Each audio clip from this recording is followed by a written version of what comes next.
Someone asked me a while ago to speak about what is our business and what is not our business. Okay, so I should preface that with what is our business is our own minds, our own body, speech, and mind. Okay, and then depending on the situation, depending on your role in a particular situation, then, we're called upon to also look at what other people are saying and what they're doing. Okay, we don't know what they're thinking, but we can see what they're saying and what they're doing. And so when does any of that become our business? Okay, well, if it affects us directly, it becomes our business. If it's something that's harmful to others, even if it doesn't affect us directly, it becomes our business. But the way things become our business is what we have to be careful about. Because we tend to look at what other people say and do, and it may concern us or it may adversely affect others. And we approach it with the attitude of, well, they just shouldn't be doing that. That's wrong, that's bad, that's against the rules, they shouldn't be acting like that. And if we check closely, actually we don't need to check so close, if we just check it all, we'll see what is going on inside of us at that time. What is our emotion? Anger, resentment, often jealousy. They get to do it and I don't. They're acting like this and I don't. They're putting airs on and I don't get to do this. And so it's often jealousy, pride, anger, resentment. Okay? When those are going on in our mind, then we can't say what the other person is doing is our business. Because what's going on in our mind is coloring what we're perceiving. We're not seeing what they're doing in a clear way. Because we're seeing it through this little thing of me and the story that I'm making up about it. And so what we need to do at that time is pause and look at our own mind. And what is our business at that mind is my jealousy, my offended pride, my resentment, my anger. That's what I need to work on. Because if I don't work on those, I'm going to make the whole world into objects of my jealousy, resentment, and anger.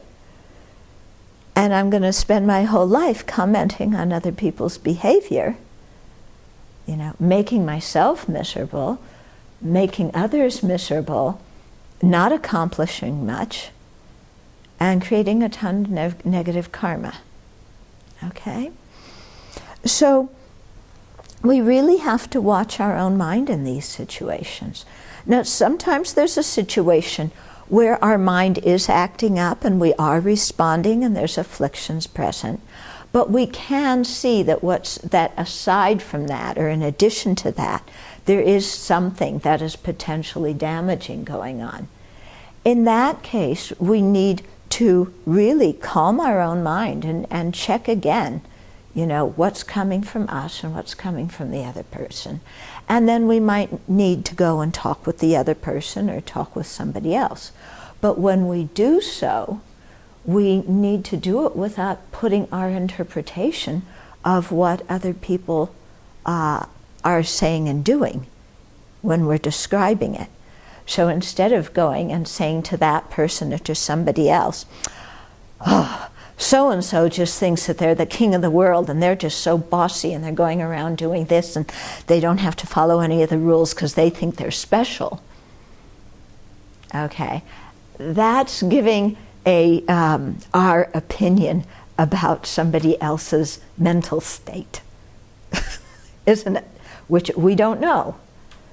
So when we, if we have a question about their speech or their behavior, we should again state exactly what it was they said or what they did without those emotional adjectives, like NVC teaches us to do.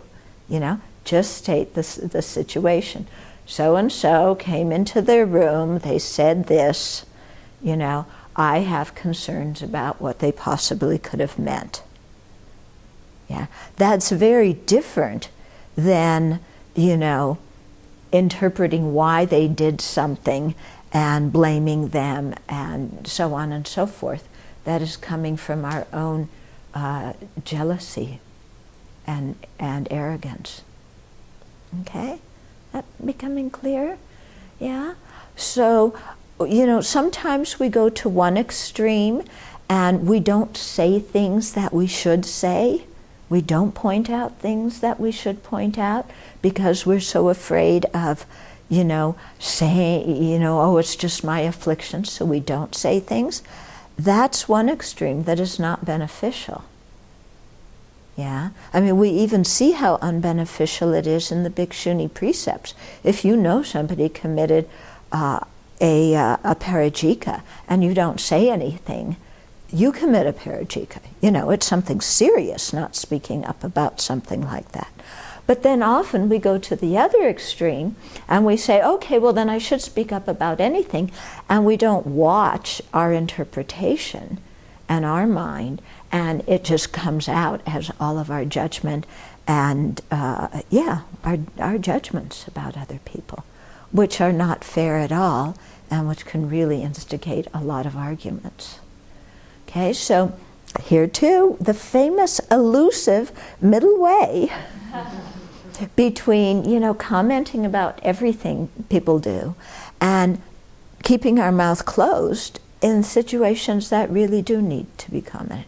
So we need to find a balance in there.